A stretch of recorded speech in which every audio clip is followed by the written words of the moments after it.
Muy bien. Oye, pues ya estamos en el último segmento. Se hace cortitito Sí, fue súper rápido. este programa. Realmente, es que son tantas broncas que además le pegan a muchísima gente. Y lo peor, la gran mayoría no están cumpliendo adecuadamente. Por lo que ustedes gusten y manden.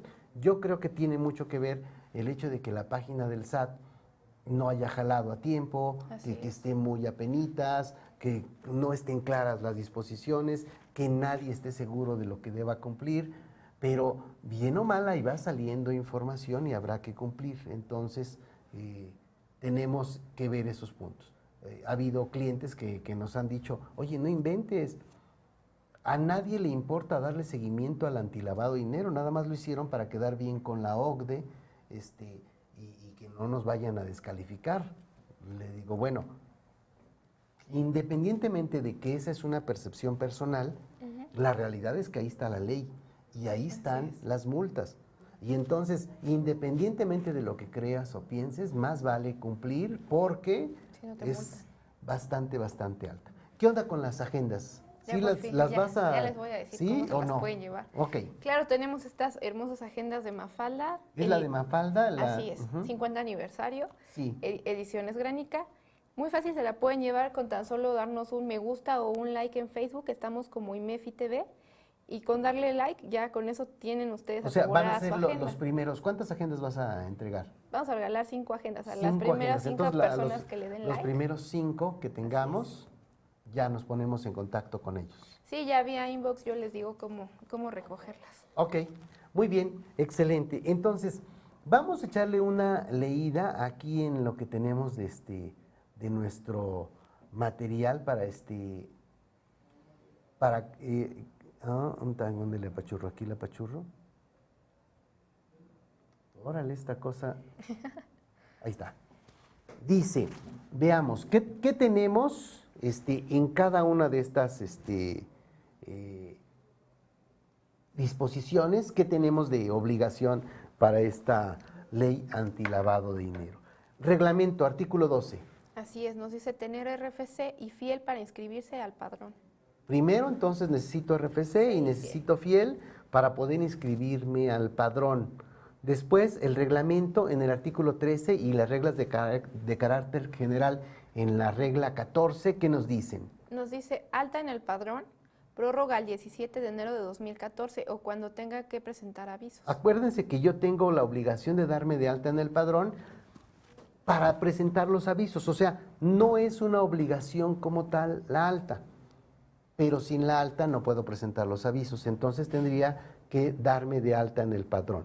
Después, en las reglas de carácter general, en el artículo 7, 8 y en el reglamento en el artículo 12, ¿qué nos hablan? ¿De qué nos hablan? Nos dice actualización de registro, cambios, baja de obligaciones en padrón. Ok, entonces, yo tengo que inscribirme en el padrón antilavado de dinero y después estarle dando mantenimiento. Oye, me cambié de domicilio, avisarlo, ya no estoy realizando esta actividad, pues suspenderla, cambié mi teléfono, hay que estarla actualizando en todos los casos.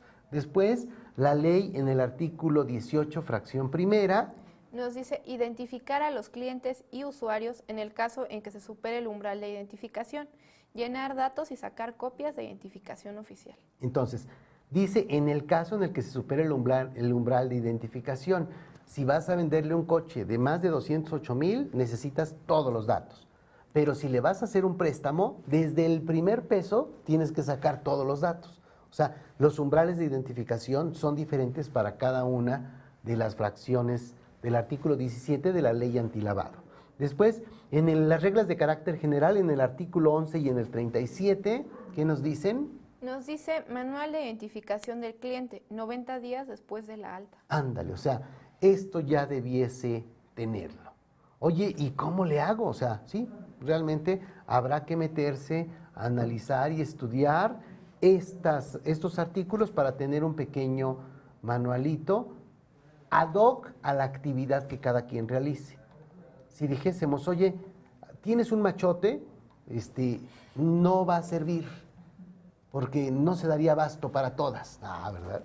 No. No. O sea, Ese machote sería como muy ad hoc para un determinado tipo de actividad vulnerable con sus propias características que no necesariamente serviría para otras empresas. No es lo mismo la empresa que presta dinero que la empresa que vende automóviles, Sí, no, no. o la empresa que vende inmuebles, o la empresa, no sé, o sea, hay muchos tipos de diferentes manuales.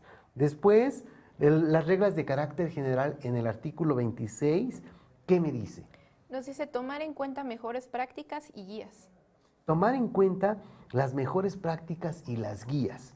Así es. ONTAN todavía no las tenemos, o sea, ese ha sido también un problema. Pero tomar en cuenta, o sea, no quiere decir que no debas ya tener tu manual, independientemente de que cuando salgan estas mejores prácticas y las guías lo vuelvas a modificar y saques otra versión de tu propio manual, pero ya debieras tenerlo. Después, en el artículo 18, fracción tercera, Nos dice solicitar a los clientes información del dueño beneficiario y en su caso documentación oficial que permita identificarlo. En caso contrario, declarará que no cuenta con ella. ok, va a decirte el cliente, oye, pues no tengo los datos del dueño beneficiario, pues dímelo exactamente y con esto lo mandamos. Después, en las reglas de carácter general, en el artículo 21, ¿qué nos pide? Nos dice verificación anual de los expedientes de identificación. A ver, va de nuevo. Yo necesito cada año, como una obligación adicional, tener una verificación de los expedientes de identificación. Debo tener documentada esa verificación. Ajá.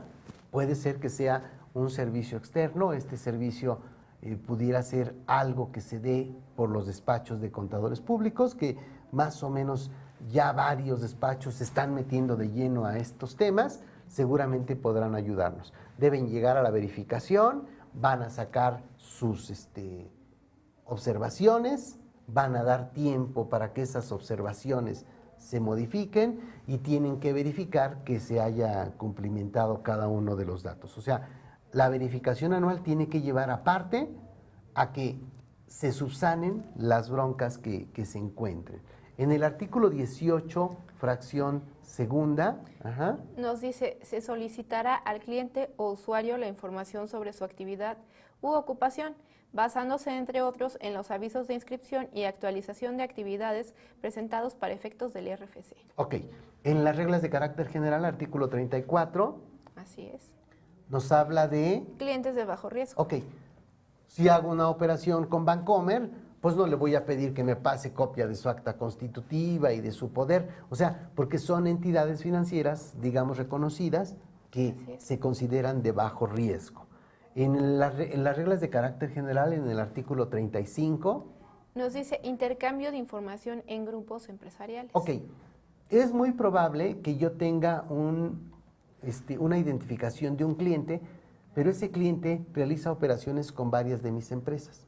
Entonces, puedo tener uno solo en el que cada una de las empresas puedan acceder a esa información, pero solo por la parte de identificación del cliente. Por la parte de las operaciones, no. Las operaciones sí tienen que ser en forma individual. ¿Ok?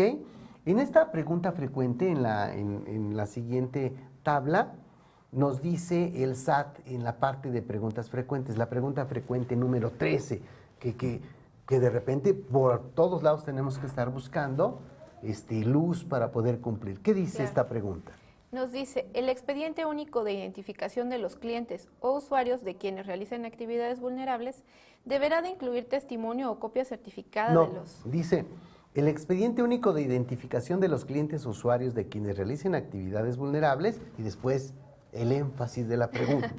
Deberá de incluir testimonio, copia certificada de los instrumentos públicos, de los poderes del representante o apoderados legales. A ver, deberá incluir testimonio o copia certificada de las actas. O sea, fíjate la pregunta. La ley nos lleva a eso, ¿eh? Parece que yo necesito, ¿quieres comprar un coche? Necesito copia certificada de tu poder. Oye, no manches, cada copia certificada me cuesta una lana. Dependiendo de cómo me deje, puede costar a veces muy cara, ¿no? Y esto lo digo por el precio de las copias certificadas. No es lo mismo que tú vayas a sacar una copia certificada de un poder a que mandes a la notaría y le digas, dame Sí. 200 copias certificadas de estos poderes. Obviamente los precios varían, pero ¿cuál sería la respuesta? No.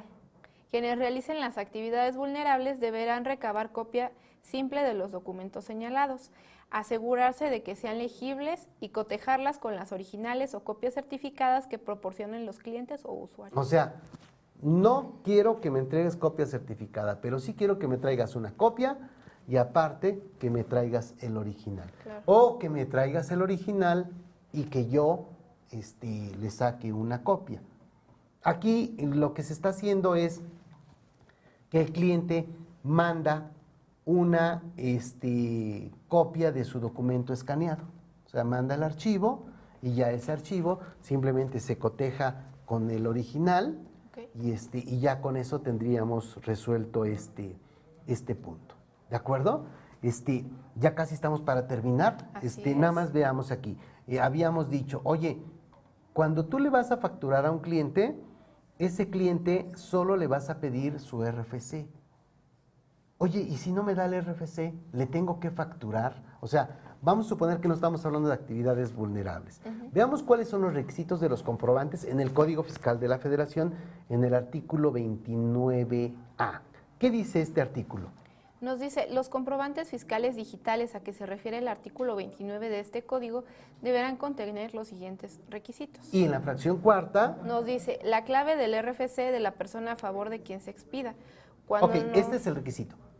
La clave del RFC de la persona a favor de quien se expida. No necesito más. Y después en el otro párrafo me dice, Cuando no se encuentre con la clave, Cuando no se cuente cuente con la clave de RFC, se señalará la clave genérica que establezca el SAT.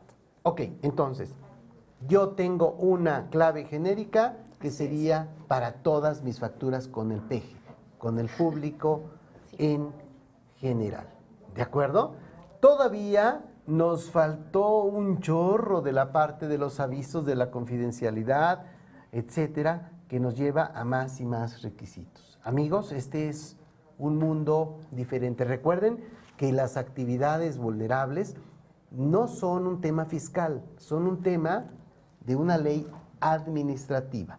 Oye, ¿de esto lo debe hacer el contador? Bueno, pues si todo lo tiene que hacer el contador, una más, no pasa nada. Pero en realidad debiese haber, dependiendo del tamaño de la empresa, un área específica para cuidar los problemas de la ley antilavado de dinero. Nos vemos el próximo jueves. Sí, nos vemos el próximo jueves. Aquí los esperamos. Bye.